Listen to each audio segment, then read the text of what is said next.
Les personnages, on les imagine. C'est pas comme quand on écrit du théâtre, on imagine des comédiens, on imagine une comédienne, on se dit tiens, je vais écrire pour un tel, un tel. Là, c'est pas du tout le cas. J'ai écrit vraiment des nouvelles pour parler des sportifs. Et là, je les vois d'un seul coup arriver, ces deux petits costauds là qui débarquent et qui viennent jouer tous les personnages avec beaucoup de tonicité, beaucoup de pêche et tout. Et c'est vraiment formidable. J'étais très content de les voir. Ce qui m'a séduit d'abord, c'est le fait qu'ils soient deux. Et qu'ils se partagent les voix, qu'ils se partagent les personnages. On ne sait pas trop qui parle, à quel moment. Donc ça c'est très très intéressant. Il y avait l'entraîneur, le docteur, le masseur, et puis un autre qu'on appelait Toubib. En une saison, il avait pris 4 kilos de muscle et encaissé sans broncher les surdoses d'entraînement. Il commença à tout gagner. À 2 tours de l'arrivée, il avait placé un démarrage en force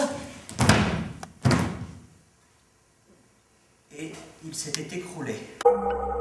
Très intéressant aussi dans la mise en scène, tout ce qui a été ajouté au texte, c'est-à-dire par exemple le lanceur, je n'ai jamais imaginé qu'il était chez son masseur, qu'il était tout cassé, tout. Bon, moi je le voyais assis sur son banc comme ça, dépressif, en train de s'enfoncer dans la tristesse et dans la dépression. Et là, évidemment, on le retrouve chez son masseur, donc ça donne une dimension particulière.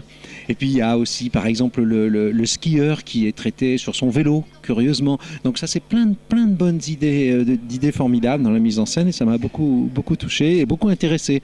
Je me suis dit, ah oui, tiens, ça c'est marrant, c'est sympa, ça ajoute à mon texte, ça change une perspective, ça ouvre un horizon, donc c'est très très bien.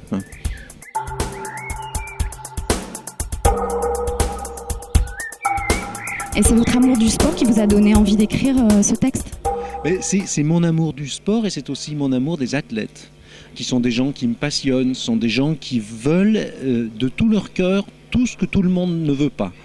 C'est-à-dire ils acceptent de perdre, ils veulent bien être classés, ils veulent bien mourir une première fois vers 30 ou 32 ans, tout recommencer. Enfin, ils veulent exactement le contraire de ce que tous les autres hommes souhaitent pour leur vie.